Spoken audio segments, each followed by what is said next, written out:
Hello, and welcome Hello. back to the Pitlane Collective Podcast. We've been gone a little longer. We're recording a little later this week than we thought we would be. No race this week, so yeah. No, Well, there's no. a race this week, but there wasn't a race last week, so there's no race this week for us because we record them weird. Yeah, exactly what I was thinking.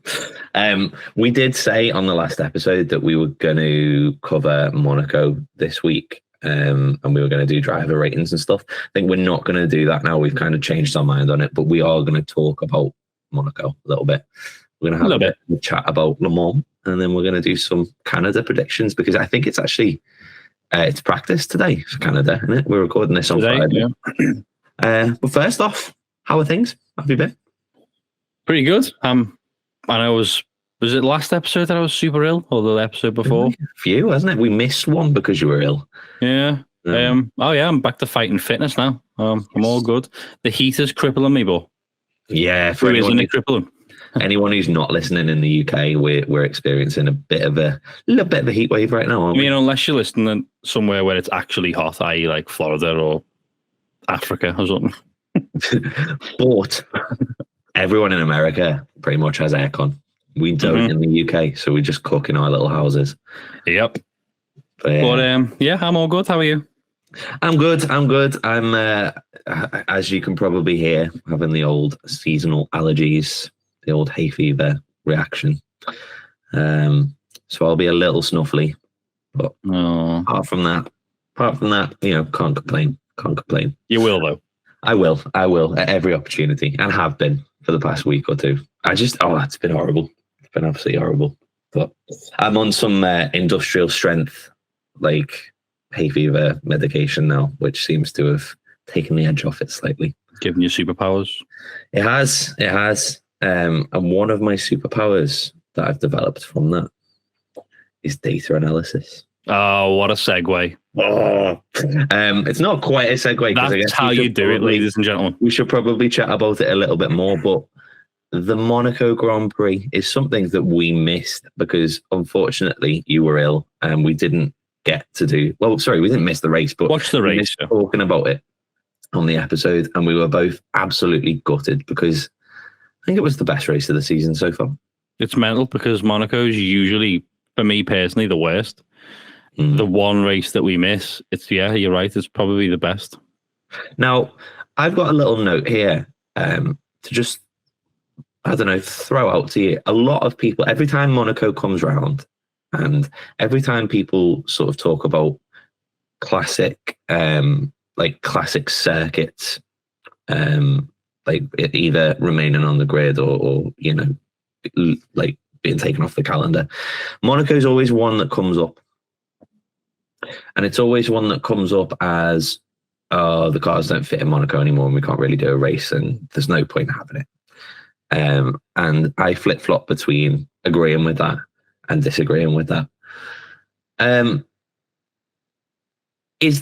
Was this Monaco Grand Prix an example of why Monaco should stay on the calendar? Because every now and again, you get an absolute banger. So I'm very much on the side of the fence that I am not a fan of Monaco.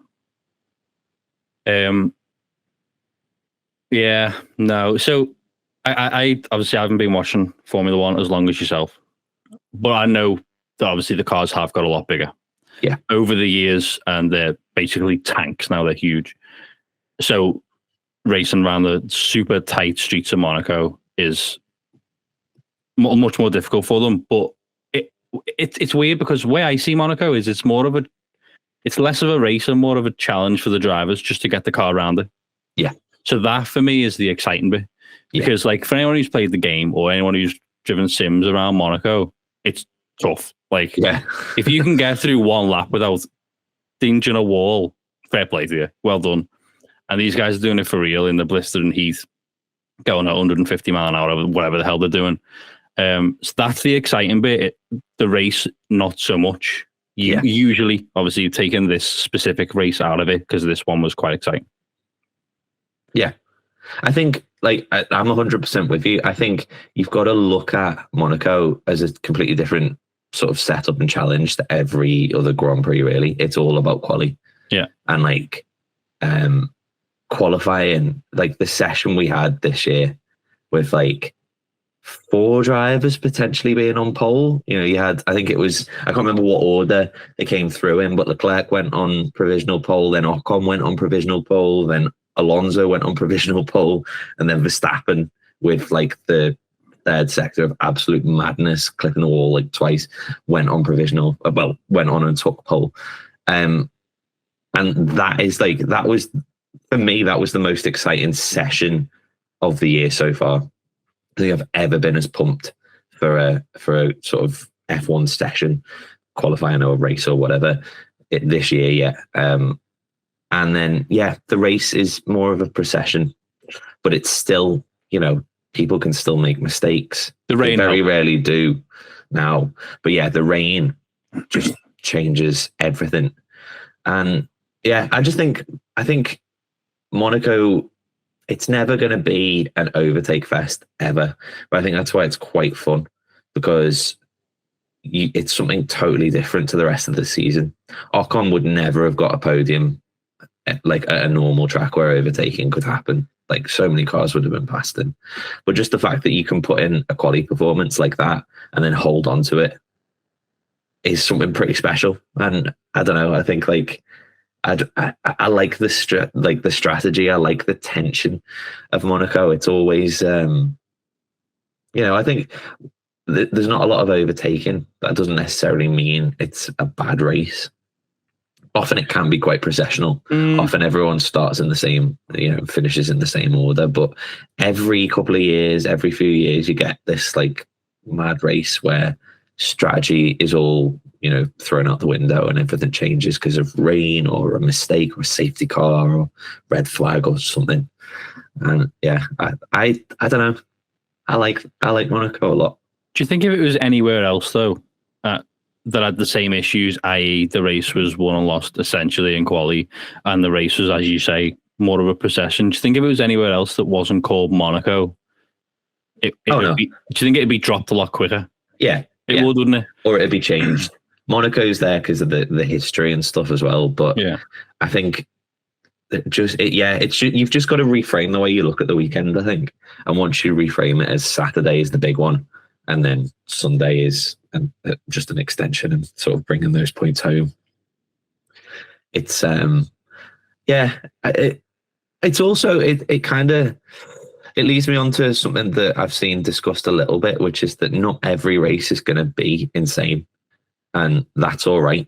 Like, I know that we've had quite a few boring races this year, and I've seen like, you know, headlines from like Toto Wolff and other people talking about how Formula One needs to work on that. And I agree to an extent, but also like every race is not going to be insane. And that's like, it needs to be that way, because when you have an insane race, that's what defines it. If every single race was Germany 2019, or I don't know, one of the Max versus Lewis battles in 21 or whatever, I don't know, it cheapens it all. It's what makes it so exciting. Don't you think there's a fine line between cheapening it? So like, as you say, not every race can be an absolute banger, but then Formula One need to be very careful in how they make things what they think is exciting. So a lot of the new races coming onto the calendar, so like Miami's a fairly new Grand Prix. We got Vegas coming. I think they need to be careful in misinterpreting exciting and the spectacle. Yeah. Do you know what I mean? I think they need to like definitely throw that line. Definitely, because a lot of the stuff like one of the metrics that they use to sort of define it is like the amount of overtakes that happen during a Grand Prix.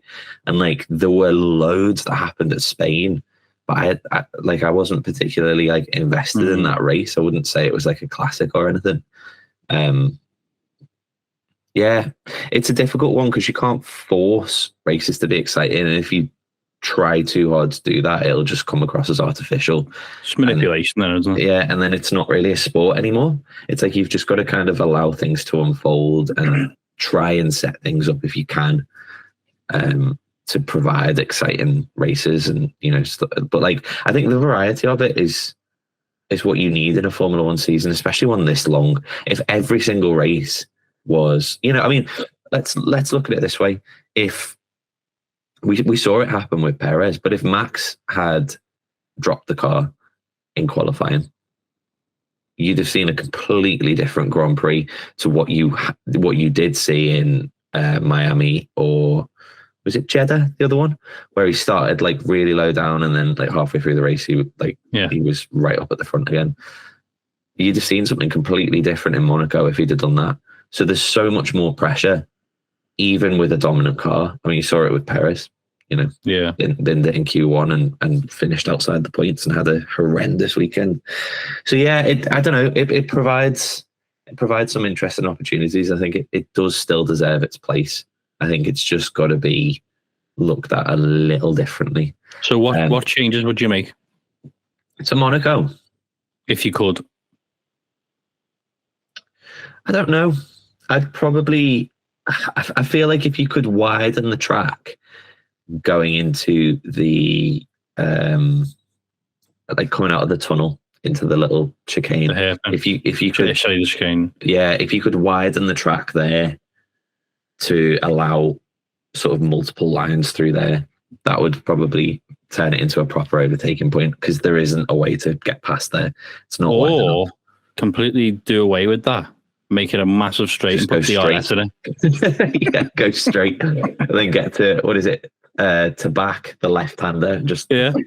That's what I do in the game anyway. I just cut straight across that. It's like, I'm coming. I don't know. Yeah, like it's a weird one, because like you could potentially try and tweak a little bit to the track. If you could widen it up slightly in areas, I think providing an actual opportunity to overtake is probably the bit that's missing, because there aren't any, and you can see it. Do you know what it's like in my head? And this is stick with me. It's like Monaco's like the Grand National, right? Okay. And everyone's going to be like, "What's he talking about?" But hear me out. Yeah, I'm curious. So the Grand National is the most dangerous horse race on the planet. Loads of horses die. Yeah. Yeah. The argument for that has always been make the jumps less. Make the jumps lower, so it's easy for the horses to jump over, maybe shorten the distance, but then it wouldn't be the Grand National. Yeah. It wouldn't be the greatest race and the greatest steeplechase on the planet. Same with Monaco, isn't it? Yeah. You say Monaco and you look at it and you go, it's not, I'm not saying it's like, people die there every year and whatever, like the horses do. But what I'm trying to say is it's Monaco because it's Monaco. Yeah. If you start widening the streets and tweaking the corners, and it wouldn't be Monaco anymore. Exactly. It just turned into like another street race thing. Yeah. There is that sort that's of where I was going with that. No, I'm with you. It's a good example. Yeah, because you could dilute it to a point where it isn't Monaco anymore. Yeah. I think like that's why I say, like, I think if you were to just widen one area, like maybe just at the bottom of that hill out of the tunnel, just so that two cars could get through side by side, so it would force a driver to either defend and then give an opportunity around the outside or something. And I don't know how feasible that is, because it's on the harbour. You see so many drivers go think about the lunge there, don't you, and then just back out immediately. Yeah, try and go on the inside and then go, actually no. Yeah, or if you call off Sainz, just drive into someone. Yeah, we'll do that here. But yeah, exactly, because unless you can get a majority of your car alongside on the inside, you're either getting squeezed into a wall and spinning them, or you both crashing. But if you turn in too tight at that wall, your rear's clipping that wall. Exactly. So you can't go too tight into it. Yeah. No, there's not enough room to get two cars side by side through there. And I think if you could just widen it so that there was, like, obviously there'd be a preferred line. But if someone was on your outside and then you had to leave them room, that would probably produce a bit more overtaking during the race. But apart from that, I don't know. I just like the track. I like the track. I like it because it provides opportunities. No, we don't see a lot of them sort of happen. But one of the things that I wanted to sort of come on to now was the fact that we could have genuinely, there was a very real opportunity for us to see Fernando Alonso win that race. And I'm not talking about him putting it on pole either.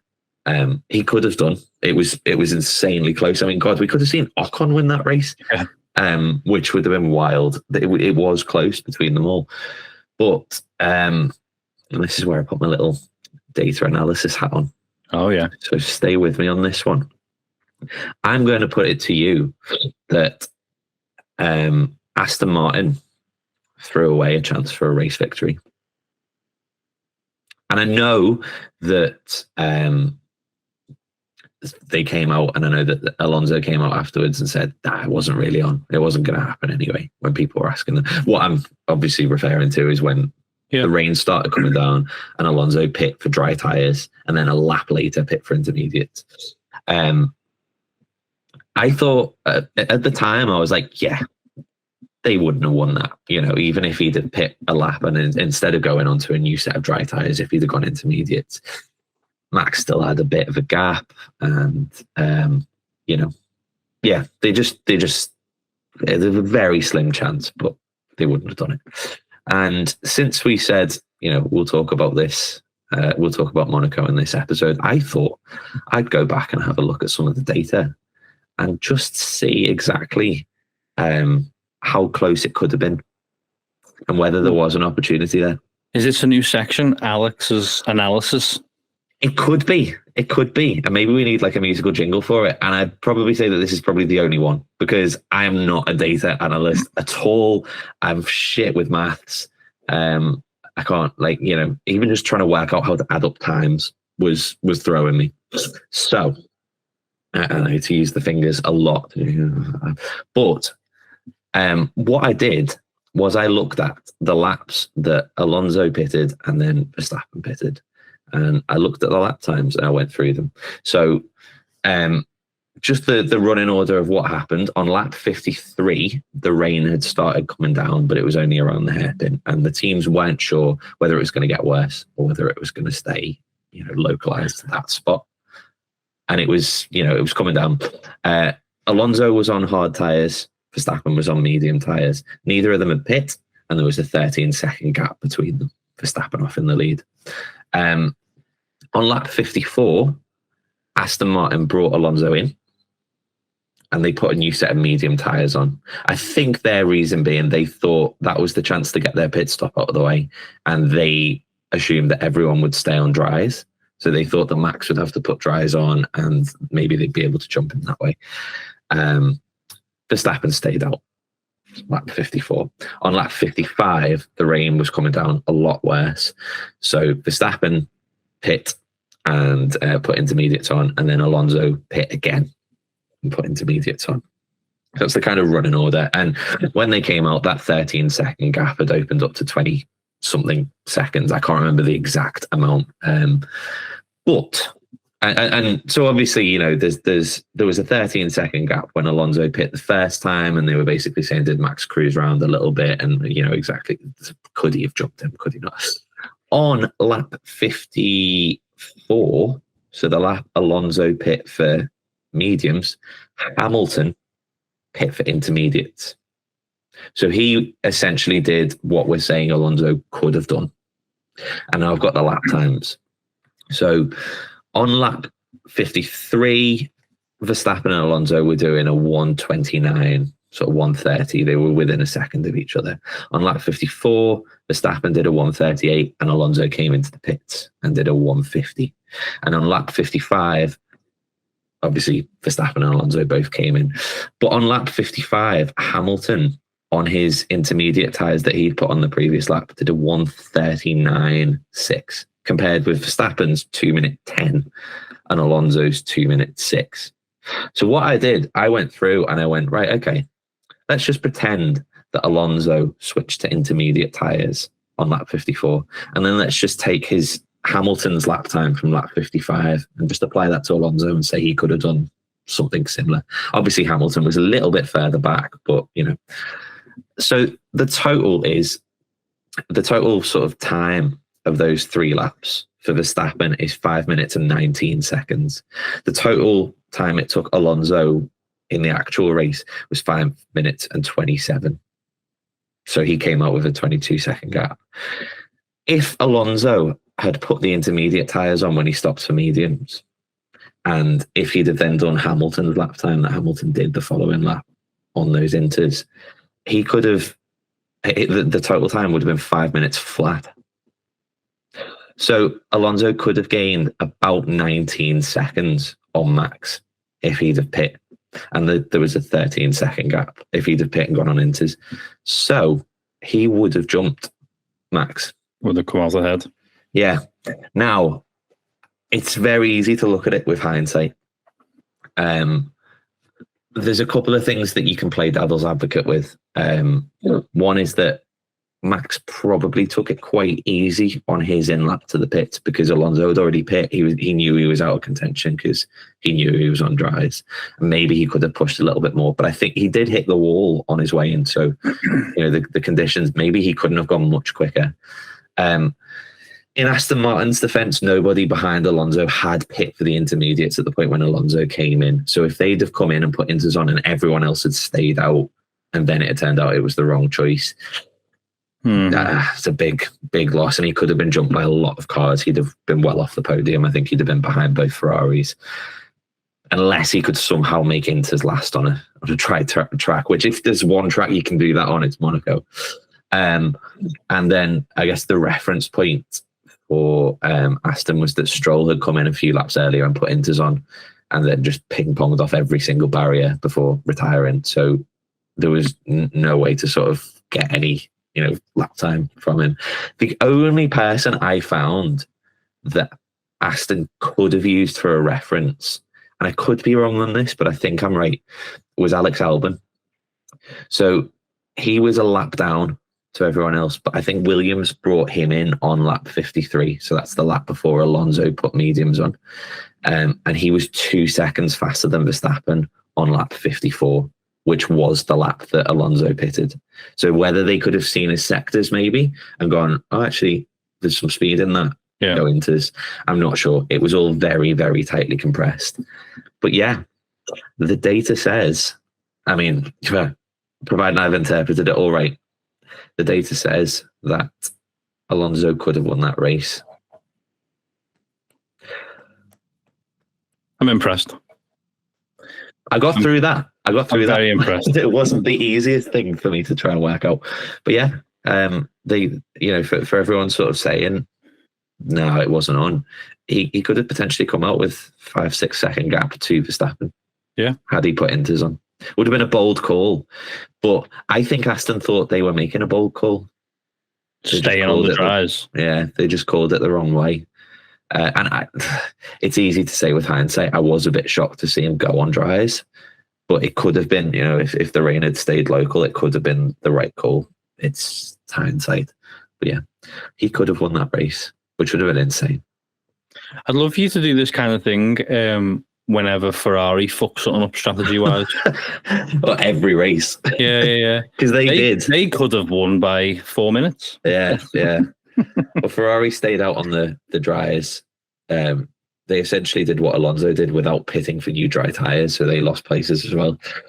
But yeah, so there's a little dig into the numbers, which I've never done anything like that before. I just thought, you know what, while we're talking about Monaco, and rather than just being like, oh, well, maybe he could have won, maybe he couldn't have, I was like, let's try and dig into it a little bit and see. So let me give you my analysis. If he maybe could have won. Yeah. Maybe. If he'd have put different tyres on and gone quicker, he probably could have won it. But yeah, the data, as long as I've interpreted it all right, doesn't lie. Alonso could have come out with a bit of a decent gap, and then it's Monaco. So yeah, I'd have loved to see that because Verstappen would have been all over him. But yeah, could have potentially held on. I'm impressed. Genuinely. That's why we need Monaco to stay on the calendar, because you don't get that anywhere else. You don't get a car leapfrogging potentially with strategy and then being able to hold a much faster car behind. You saw it in like Jeddah and stuff where Alonso took the lead for a little bit and then just waved Perez past because there's no point fighting it. So yeah, it was like let's sum it up.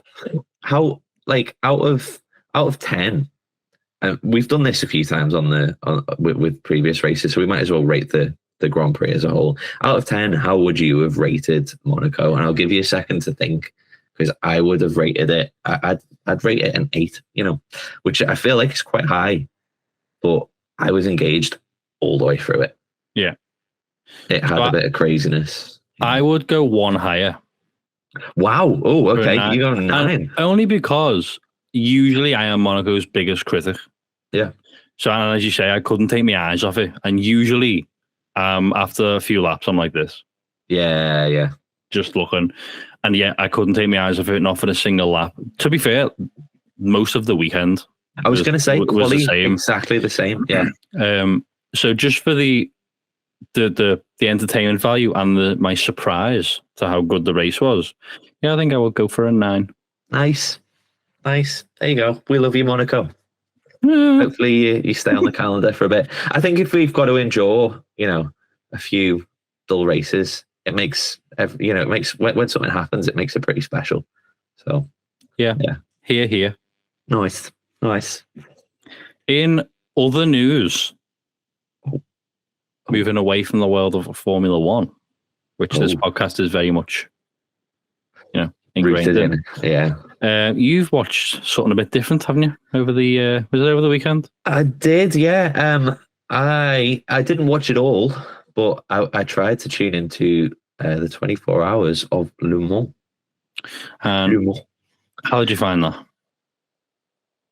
Like, cool. Was this your first time ever tuning into this? Yeah. So I mean, everyone knows what Le Mans is, but like I've never watched the race. I've seen probably some highlights, but this was I tuned in for the first couple of hours of it. I think since we watched the Nürburgring 24, I was like, do you know what? Got to give Le Mans a go. It was the 100th. It was the centenary running of it, and there was a lot of hype because Ferrari had entered with 2 new cars, and I also had some mates who had gone down and were actually at the track. So I was like, do you know what? I should tune in. Should watch a little bit of this. And it was quality, It's good. So I'm a complete muggle when it comes to this. So was that the first time Ferrari had entered in a while? I believe so. I believe it was their first entry since the 70s as a top flight manufacturer. So, like, again, similar to the Nürburgring. I mean, I'm not an expert by any means in this either, but I think similar to the Nürburgring and most other sort of endurance, there's different classes of cars, and the very top flight are called hypercars. Mm-hmm. And I think you had Porsche, Toyota, who've won it a few times, Peugeot in there, and Glickenhaus, I want to say. There are a few other sort of very cool looking cars, then. They are cool. But yeah, Ferrari came in with a new car for the first time, and yeah, as I say, like, and spoiler alert, they won, didn't they? They did very well. So they took a 1-2 in qualifying, and then 24 hours later, I think it was the number 51. Yeah, I've got the details here, and I'm going to have to read them because I can't remember everything. But the number 51 Ferrari 499P crossed the finish line to win. It was driven by 3 drivers, one of whom you'll probably recognise. We had James Collado, who's from the UK, Alessandro Pierguidi, that's an amazing name, an Italian driver, and our very own Antonio Giovinazzi. Do you know what? I know Antonio Giovinazzi was in that car because I've seen so many pictures of him, but when you said one of them you probably recognise, I was so expecting you to say Raffaele Marciello. We just snuck his way in. Yeah. Giovinazzi, who had a sort of a rather anonymous stint in Formula One, but obviously he was stuck in a Sauber for a while. Hopped over to Ferrari and won Le Mans. So there you go. Won Gio. It was pretty feel-good story, to be fair. It was Ferrari's first victory at Le Mans since 1965. So, impressive stuff. They, for all sort of Ferrari's strategy in Formula One, and for all the sort of handling of the race team and stuff in Formula One, and when you get the engineers coming over going like, we don't know, we're checking, whatever. In Le Mans, they just seemed pretty calm and like confident, and they got their strategies right as far as I could tell. I mean, I didn't watch through the night and tuned in the next day a little bit to see the end, but all the strategies were good. They did end up in the gravel at one point, and I think the car had to be craned out. Forgive me if I got that wrong, but I think it did. Came into the pits and the car completely shut down, and they had to do like an electrical restart, which was a bit tense. And yeah, won the race. Okay, so that's interesting. So that was during the race? Yeah. So obviously, if that happens in Formula One, you're out, aren't you? Yeah. So I didn't know you could still.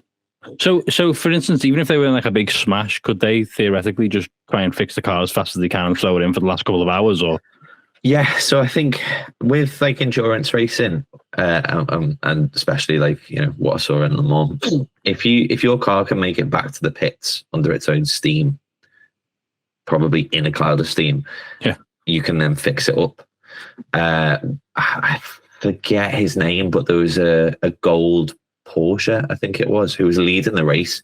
It was a bit of a dramatic moment. Spun out and basically ripped the whole like engine cover and the back off the car. Still had the wheels, but like all the diffuser, everything's all gone. And he sort of limped that back to the pits. I think they fixed it and got him back out again, but it took like 20 odd minutes. If the Ferrari had to be craned out I don't know. Maybe they just pushed back on or something. I didn't actually see it, so I could be wrong. Maybe he wasn't craned out. Maybe he did manage to drive out. But I guess because it's a 24-hour race, if you can, he wasn't like embedded in it. He sort of like totally beached. Yeah. But yeah, so it was an interesting race. You basically had Ferrari versus Toyota. I think that's what it essentially worked out as. Peugeot went in the mix a little bit. They did lead the race for quite a while, but they were happy with the performance for the first sort of time with this car, which looks cool, by the way. I don't know if you've seen it, but it's got no wing. It's a pretty cool looking thing. But yeah, it was at the top. It was Ferrari versus Toyota, and then I think one of the Toyotas had an issue because it hit a squirrel. Oh, which is a bit. How was the squirrel? I think he just kind of brushed it off. Oh, yeah. But the Toyota wasn't good. Should have seen the other guy. Shows what you like. In sort of a 24-hour race, you can't plan for everything. There's mad so stuff that can happen. Yeah. And then I think there was a driver mistake in the closing stages of the race from the other Toyota who was hunting down the lead, and he ended up sort of spinning off and grazing the wall, and then taking a while to get back onto track again. And that just kind of, I think they were a full or nearly a lap down by that point, and it's kind of race over unless something game over. Wrong. Which as it was a Ferrari lead-in, you could have, if that was the case in Formula One, I'd still be like, yeah, they're going to lose this somehow. But clearly the Ferrari hypercar team, spot on. But yeah, cracking event, like really, really cool to kind of tune in and watch bits of. Michael Fassbender was driving a Porsche. Just trying to win Le Mans casually. He so like a pro-am. Well, I think it's just you can just an entry. Anyone? Yeah, it's like a team entry. He was part of a team. I mean, he's competed in several different races and classes and stuff, I believe, to try and get up to Le Mans. But yeah, he was part of a team racing a Porsche. He crashed. Oh. Really unfortunate, because I believe he was trying to just not. He was running a little wide. I think if you run wide, you get a track limit penalty, and he was trying not to do that. Brought it in a little too tight. Did he try and Michael Fassbender? He beat. Yeah, he did. That was good. I'll give you that one. That was good. Yeah, he did. Yeah, and he sent it straight into the wall, unfortunately. Yeah. And then his race. Michael Fast ended. No, that was awful. Michael Fassbender. He should have just went with that. Yeah, he was for that team. Yeah. So yeah, chalk that up to a lesson learned. Yeah, exactly. That was it. Talking about lessons learned, one of the funny things that you'll have probably seen was that obviously Ferrari won, but they had some special guests in the garage because Fred Vasseur, who's obviously team principal of Ferrari F1, and later on Charles Leclerc, both came down to watch. It's got to be an awkward ride home. A little bit. Or do you reckon this Charles Leclerc just wants to jump ship and do that now. Yeah, maybe. You're gonna be sitting there going like, why can't we do that? Yeah. Like, come on. It's just like we are checking. Poor guy. Yeah. So that was Le Mans. It was really cool. You know, I think I've made it. I've made a little deal with myself. I want to go. I want to go experience it at some point. It would be a really cool. I didn't realize how much of an atmosphere it was like around the race. Like it's essentially just a 24-hour festival. Yeah. And obviously there's, you know, the race is 24 hours, but you've got all the practice and qualifying going on beforehand. So it's like 5 days, 6 days. A couple of the fellas I know who went down said it was amazing. Like one of the best things. So Pitlane pod on tour. Yeah. So, you know, maybe let's make it our mission to get down there one day. It would be cool. And the atmosphere would be insane. I mean, even just look at the photos from like the grid walk where you've got like, I think they had over 300,000 people there.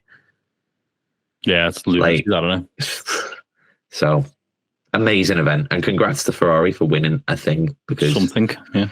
You know, as a Ferrari fan who's just slowly crumbling into sort of very severe depression, it was nice to see. It kind of boosted me a little bit. I'm ready to be disappointed this weekend though. Oh my god.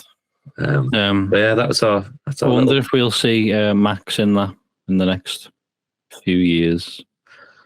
Yeah, I think it's pretty much guaranteed, and I think he's said it a few times himself that he really wants to do some endurance racing and get into it. Is it one of the Triple Crowns as well? It is. It is. So you've got win the Monaco Grand Prix, you've got win the Indy 500, and you've got win Le Mans. And yeah, Max driving that would be insane. I don't know if you knew this, but Fernando Alonso's won Le Mans. I didn't actually. No. Did you not? He did. So when he retired, I think it was, when he retired from Formula One before he unretired, he went off for a couple of years and did some endurance racing. He tried to win the Indy 500 a couple of times, but yeah, he won Le Mans. And watching him, there's some footage of him carving through traffic in one of the, I think it's at night, and it's just like you get goosebumps. I would love to, especially because Fernando and Max seem to be best buds at the moment. They're both talking each other up. A Fernando Max team at Le Mans would be pretty special, wouldn't it? I think it comes across as friendship, but a very passive aggressive one. Do you reckon? I think so. Yeah, I actually think it comes. I might have read the genuine, situation wrong, but yeah. Yeah, well, maybe it is. Maybe there's a little sort of cheeky wink. I think just Alonso knows that like he's not going to fight Max for a championship this year, and he's sort of praising him and bigging him up as the next sort of big thing. And you know, then if you beat Max, it makes you look pretty good as well. But I could see those two, doing an entry for Le Mans. But I think the minimum team is a 3-driver team, or the standard sort of team is 3. So if there was an entry for Max and Fernando, who would you put in that third seat? You'd say Lewis, but I don't think Lewis and Fernando are the best of friends, are they? Or Lewis and Max, to be fair. Well, yeah. I forgot about that. Yeah. I mean, he's the obvious one, isn't he? Yeah. But I don't think that would ever happen. Don't know. If you're going off the current grid, I don't really know. Yeah, I'm going to say Norris. Yeah, maybe. Yeah. Because I think him and Max seem to get on quite well. He was obviously in McLaren when Fernando would have been in McLaren. Quite a good little pairing. Or Seb. I was going to say Vettel, yeah. I don't know if Vettel would do any more racing, but that would be a cool partnership, the three of them. Plus, they're unstoppable. It would, yeah. I mean, if they didn't win it, that's the thing, though. Like, obviously, you could have a stacked driver lineup, but because it's a 24-hour race, so much can happen, can't it? You could hit another squirrel, the same one, or a groundhog, stood on the straight, like, why? Is it Canada that has the groundhogs? Yes, it is. Hey, that's a good segue, isn't it? Oh, you just segued. It is Canada. Nailed it. Yeah, I guess that wraps up our little Le Mans section of the Grand Prix, section of the podcast, and throws us into the next race, which is about to happen. It's come around quite quick, actually. Yeah, a couple of days. And it's in the place of the groundhogs. Obviously, we haven't seen anything yet because we're recording this. I don't think practice has started yet. No. So as always, we'll be doing our predictions completely blind and silly. The best way to do it. But first of all, what's your opinions on a Grand Prix in Canada? You into that one or? I think it's one of my cool favorite track. Grand Prix. Yeah, very cool track. The track's incredible. Drive it on a sim or on the game or anything like that. It's great. I love driving the track. And then as a Grand Prix, I think it always throws up some great races, to be honest. Yeah. I'd love to go. I'd honestly love to go. I think Montreal as a city looks amazing to experience. Whenever anyone says like, "Oh, what Grand Prix would you want to go to?" I feel like Montreal's right up there for me. How about you? What do you make of the Grand Prix? I always look forward to that one. Yeah, love the track.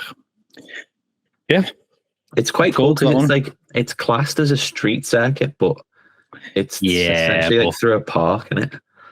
Like I think that's kind of how it's run, but it is and it isn't. Yeah, it's pretty special. And then, there's only so many tracks that have got the Wall of Champions. Well, there's only one.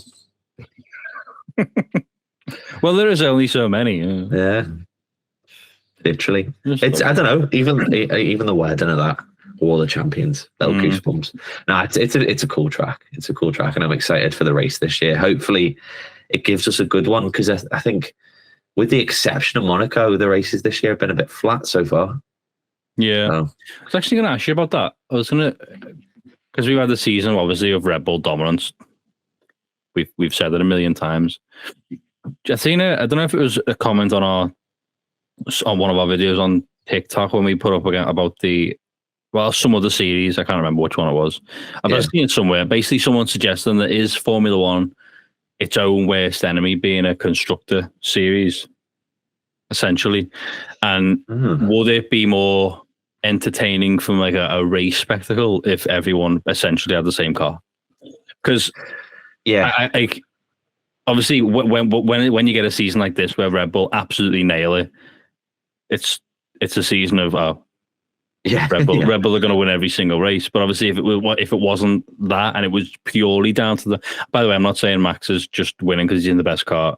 He is, but he's also a phenomenal driver. But if it was purely on the skill of the driver, it would be a bit more exciting. No, I'm not saying I'm for or against that. By the way, I'm just putting it out there. Yeah, I think it's a thing that it's a comment that people bring up a lot. And I like in some instances, yes. It would, if everyone had the same car, you'd be able to compare each other, like each driver to each other. Like at the moment, you can only compare teammates. Yeah. And but it's not what Formula One is. Like Formula One has always been about the constructor as much as the driver. Like the drivers get all the spotlight, or a lot of the spotlight, but it's always been an engineering championship as well. And I think if you remove that, it's not Formula One anymore. Yeah, as I say, I'm not like... I'm not all for that. I'm just, Yeah, I think it's a tricky one because... Well, it's not a tricky one, and I don't think you could ever do it to Formula One, but there's definitely steps that they could take to make racing closer. Well, I suppose what the point of that is people... Anyone who moans that we have a boring season or boring races, and I know we are some of them... if you follow that sport, you can't really moan at that because that is essentially what it is. If a constructor nails it that much, so it's like a paradox in some weird way. You can't moan that it's boring just because one team has smashed it out the park. Yeah, I think where like a lot of that can come from though is if you're quite new to it and you're just like, well, why would obviously the guy in the fastest car is gonna win it most of the time because he would. It's like I'll turn up in my little Fiesta, you turn up in a Ferrari, and we'll go around the track, and I think you'll probably win. To be fair, I used to be of very much that opinion. Yeah, it's not a wrong. I don't think it's a wrong opinion as a new fan. I think it's right and it's wrong. Max has the best car, but he's also a phenomenal driver. Yeah. If look at if he had two Perez's. Exactly. Look at Perez. Like he's still up there, but he's not performing nearly as well as Max every week. Yeah. Yeah. And then how low do you go? Say, for instance, if you put like Nicholas Latifi in that Red Bull. Oh, he'd win every race. But he wouldn't, would he? So, no. Yeah, I know a car, maybe a car's like 60% of it, I don't know, but the driver has a big part to say in that as well. I think the car, if you think about it, the car is the potential. Yeah.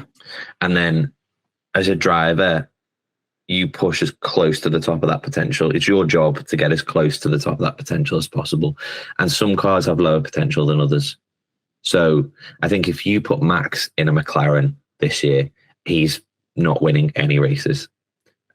Or he is getting 110% out of the car. But the car's just not good enough. But there's a ceiling. Same way in that you've got Lewis in the Mercedes and you've got Russell in the Mercedes, and I think they are probably the most consistent and strongest pairing at the moment. You can see when they qualify and they're within like 100th of each other, you're like, that is pretty much the limit of that car. Like you're not parachuting anyone in and they're going like 0.3 quicker. Yeah, they are at the limit. Just real quick on this one, because we've gone off on a wild tandem here. Supposed to be talking about the Canadian Grand Prix.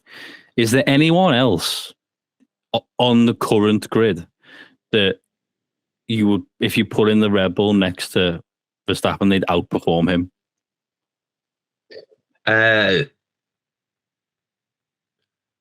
Well, it's hard to say outperform. There's definitely a couple of drivers that I think if you put next to him. Essentially, what I'm asking you is Max the best driver on the grid? That's what I'm asking you.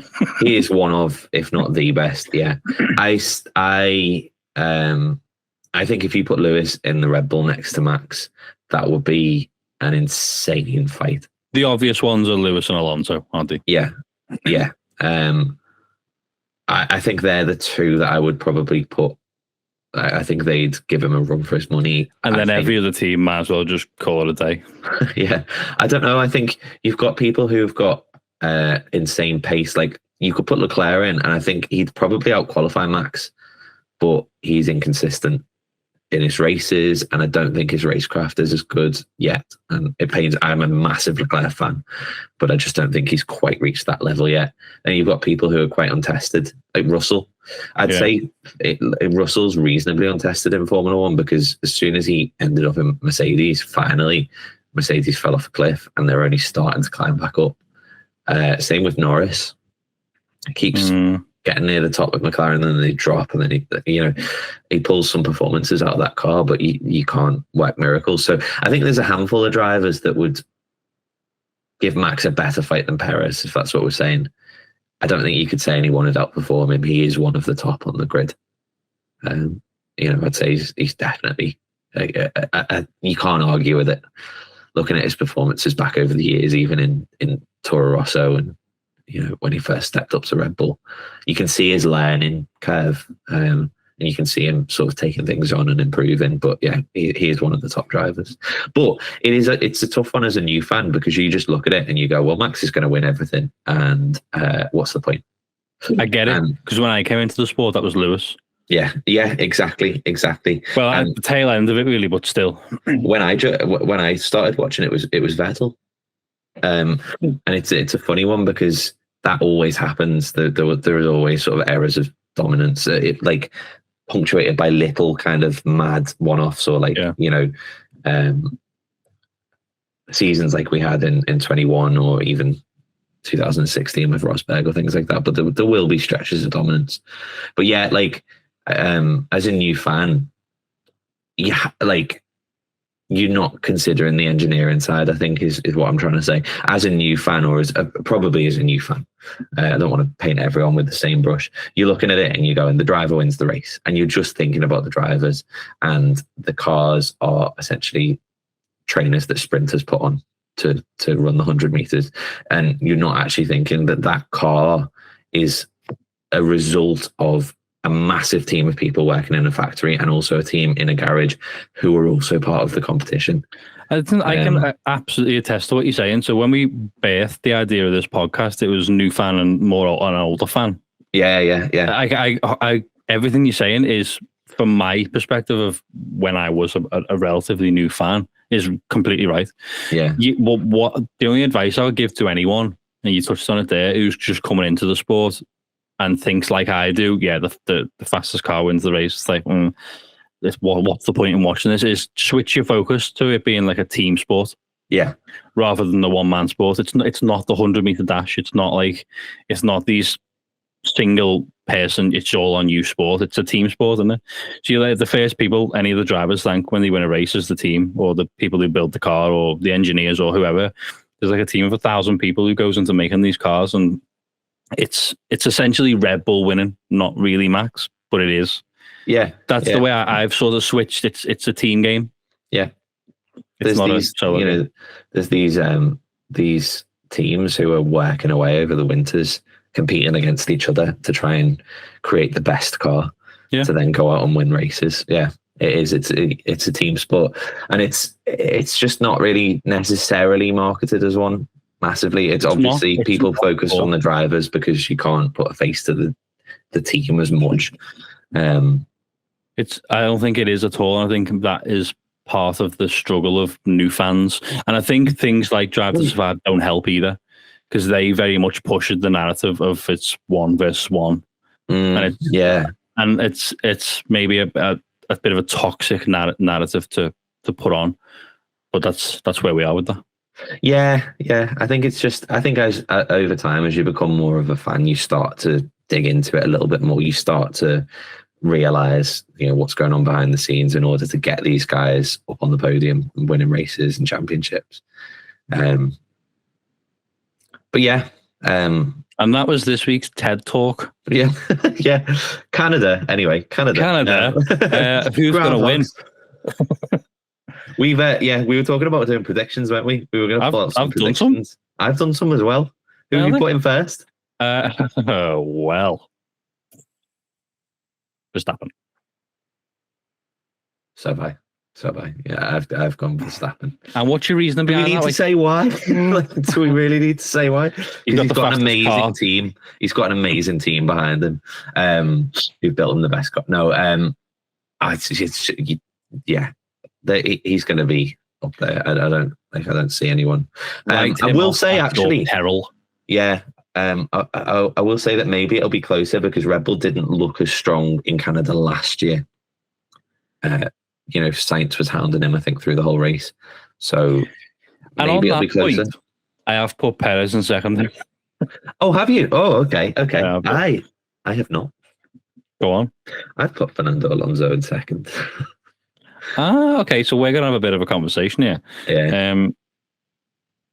So go on. So, Aston are bringing a lot of upgrades to this race. Mm-hmm. It's the Stroll's home Grand Prix. I don't necessarily know whether they can fully take the fight to Max, to Red Bull, but I'd be interested to see if they'll step forwards a little bit, and I'm banking on the fact that they will. I also think Alonso is a monster around here. He is in most places, to be fair. He is, but especially in Canada, he's had some mad. I mean, even last year, I think he qualified second in an Alpine last year. And then, as Alpine do, they kind of ruined his race. But and I think eventually he broke down and retired. But he's just a bit of a beast. So I'm putting him in second place here. Fair play. I mean, to be fair, I'm saying wow, that's a big surprise. It's not really in the slightest. It's not like I've put Tsunoda in second or something. Yeah. But you wanted to, though, didn't you? I did. In third, I've gone with Lewis. Oh, okay. So usually, for anyone who gets this far in the podcasts, my predictions usually, I know, yeah, fair play. Usually, my predictions are quite. I know, to be fair, you're the one that's normally quite sensible. What, 2x2? Yeah. And I normally throw out a mad one. I think Mercedes are on the up. I think putting that out there. I think there's going to be a sort of resurgence, not so much to battle Red Bull at all, but certainly back to somewhere that looks more like a Mercedes. Yeah. And I'm going for Lewis to get the last place on the podium. Nice. Well, they were super strong in Spain. Whether it'll carry over or not, but they've got the new updates on the car. I hope it does. So, yeah. I hope it does. So it was for third. I've put Perez in third. I don't, either he'll bin it in qualifying somewhere and have a recovery drive again, or I don't know, maybe I've just got Alonso outpacing him. But yeah, I think Perez would be in the third place. Do you think just really quick on that, the Perez, you say if he might bin it in qualifying again? Do you think he's over trying? Do you think he's trying too hard? Do you think if he just lets the championship fight go, because he's got no chance, he would be in a more stable mindset to drive the car? Yeah. And I don't think he's going to do it. I saw an article that had come out recently where he said Canada is his chance to reset and refocus on the championship, and I was like, oh, Checo, no. I think that's a kind of an issue the thing that you need to say. Yeah, I think that's kind of the issue that plagues Leclerc sometimes as well. Yeah. He's, instead of just accepting the fact that this is what it is, he tries to go 200% all the time and then ends up binning it. Yeah. Maybe he just needs to let it go. I saw a great, I can't remember where it was. Maybe it was on TikTok. I saw a great comment from someone who basically said, Perez is turning into one of the best recovery drivers ever, and that's not really the compliment that it sounds like it first might be. Basically what that is your shit in qualifying. you keep having to do recovery drives. Yeah. In people, I've put Lewis. Okay. Because same as you, I think Matt looked a bit on the up. I'm a little less confident that they're going to keep the pace that they showed in Spain. And I think it might be more of a one-off. We've seen it a few times this season where things swing and suddenly like Ferrari looks super fast. Yeah, exactly. And I considered putting Ferrari in here. The reason I didn't put Ferrari in here and they're not in my top 5 at all is because they didn't look good in Spain at all. They've got new updates and the car isn't changing at all since Spain. So I don't think they look good, but Mac looks decent. I haven't put Ferrari in my top 5 either. Shock. In fourth, I've gone with Alonso. Nice. Yeah. That'd be a spicy battle. Lewis versus Alonso. Would be a spicy battle. Maybe it's wishful thinking. I don't know. I think yours is probably the more realistic one. He's going to be in and around there, isn't he? He just is. It depends on their updates, though, I guess, doesn't it? If Aston have got a mega update, then I think we say it every week. After Max, you could flip flop loads of them, and you wouldn't be like, no one would think you were mental in suggesting it. Yeah. So in fifth, I've gone with Russell. Nice. I have as well. Yeah, I have as well. Just doesn't seem to have the edge over Lewis. No, I think for a little bit, it was like, maybe he has, but I think now the dust settled a bit. I think Lewis is still, his quality is and experience is still. Georgia's still got a long way to go, is what I'm trying to say. Yeah, he's by no means slow. I was going to say he's not quick, doing too bad, but he's not Lewis Hamilton, is he? Yeah, he's just got the odd little mistake here or there, or I think Monaco. That was one of the things I was going to mention in Monaco. He could have been on the podium in Monaco. He made a mistake there, but little things. It's also important to like say it's not a slight on him. No, at all. Not at all.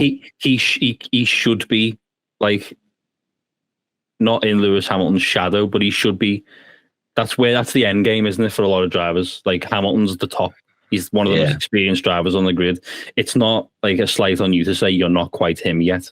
It's just not. They're close. I mean, he's much closer than Bottas used to be a lot of the time. But it's the fine margins that separate them, and Lewis usually nails it. Plus, I think Lewis likes Canada as well. He goes well around Canada. Yeah, well, I mean, I can't wait to see that not happen. Top 5 that we've just predicted. Verstappen will retire on lap 1.